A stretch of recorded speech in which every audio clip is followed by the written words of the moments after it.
പ്രിയപ്പെട്ട national college, പ്രിയപ്പെട്ട കോഴിക്കോടുകാരെ, പ്രിയപ്പെട്ട വടകരക്കാരെ, പ്രിയപ്പെട്ട നാദാപുരംകാരെ, എന്തൊരാവേശമാണിത്, എന്തൊരാവേശമാണ്.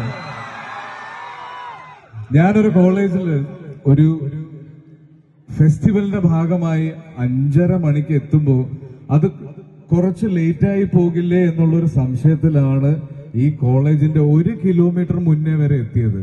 പക്ഷെ ആ 1 കിലോമീറ്റർ മുന്നേ തന്നെ എനിക്ക് നിങ്ങളുടെ വൈബ് മനസ്സിലായി.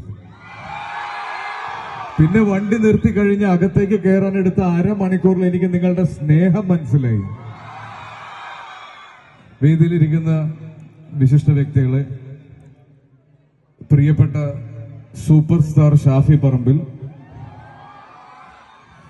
ഞാനൊരു പ്രാസംഗികനല്ല, എങ്കിലും ഇവിടെ വന്ന് ഈ സ്നേഹം കണ്ടപ്പോ, അല്ലെങ്കിൽ എനിക്ക് മുന്നേ എന്നെ പറ്റി സംസാരിച്ചവരുടെ സ്നേഹം കണ്ടപ്പോഴും കേട്ടപ്പോഴും ഇവിടെ ഒരുപാട് അഭിമാനത്തോടു കൂടി തന്നെയാണ് ഞാൻ നിൽക്കുന്നത്. സംസ്ഥാന കലോത്സവത്തിന്റെ സമാപന ചടങ്ങിൽ ഞാൻ ചെന്ന് പങ്കെടുക്കാനുള്ള ഒരു അവസരം എനിക്കുണ്ടായിരുന്നു. അന്ന് ഞാൻ പറഞ്ഞ ഒരു കാര്യം തന്നെയാണ് ഞാൻ വീണ്ടും പറയാൻ ആഗ്രഹിക്കുന്നത്.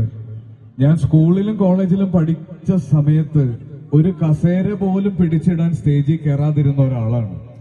അങ്ങനെയുള്ള എനിക്ക് സംസ്ഥാന കലോത്സവത്തിന്റെ സമാപന ചടങ്ങിലും ഇന്ന് ഈ ബി സോൺ കലോത്സവത്തിന്റെ ഉദ്ഘാടന വേദിയിലുമൊക്കെ ഇങ്ങനെ ഒരു കസേര തന്നത് എന്റെ കലാരൂപമായ സിനിമയാണ്. ആ സിനിമയോട് നിങ്ങൾക്കുള്ള സ്നേഹമാണ്. ആ സ്നേഹം എനിക്കും കൂടെ ഉള്ളതാണെന്ന് തിരിച്ചറിഞ്ഞൊരു ദിവസമാണ് ഈ ആഘോഷങ്ങളെല്ലാം. ഇന്ന് ഈ വേദിയിൽ ഈ കലോത്സവത്തിൽ പങ്കെടുത്ത് സമ്മാനം കിട്ടാതെ പോകുന്ന എല്ലാവർക്കും ധൈര്യമായിട്ട് എന്നെ നോക്കാം. ഒരു സമ്മാനവും വാങ്ങാതെ നിങ്ങളുടെ മുന്നിൽ ഇന്നിങ്ങനെ ഒരു സ്റ്റേജിൽ നിന്ന് സംസാരിക്കാനുള്ള ഒരു ഭാഗ്യം എനിക്ക് ഉണ്ടായിട്ടുണ്ട്. അത് എന്റെ കലാരൂപമായ സിനിമ എനിക്ക് തന്നതാണ്. അപ്പൊ തീർച്ചയായിട്ടും നിങ്ങൾ ഇനി നിങ്ങളുടെ ജീവിതത്തിൽ മുന്നോട്ട് പോകുന്ന സമയത്ത് നിങ്ങളുടെ തിരക്കിലേക്ക് പോകുമ്പോൾ ഇന്ന് ഈ കലോത്സവ വേദിയിൽ നിങ്ങൾ പാർട്ടിസിപ്പേറ്റ് ചെയ്യുന്ന കലാരൂപത്തിനെ അല്ലെങ്കിൽ ആ കലയെ നിങ്ങൾ കൈവിട്ട് കളയാതിരിക്കുക. എഞ്ചിനീയേഴ്സും ഡോക്ടേഴ്സും മാത്രമല്ല ഈ ലോകത്തുള്ളത്, പാട്ടുകാരും പെയിന്റേഴ്സും ആക്ടേഴ്സും ഉണ്ട്. എന്റെ കൂടെ സിനിമയിൽ അഭിനയിക്കാൻ താല്പര്യമുള്ളവരില്ലേ? നിങ്ങൾ എല്ലാവരും നിങ്ങളുടെ കലാരൂപത്തിൽ വളരെ വളരെ പ്രശസ്തരാവട്ടെ, ലോകം മുഴുവൻ അറിയട്ടെ. അതിനേക്കാളൊക്കെ ഉപരി നിങ്ങളുടെ മനസ്സിനും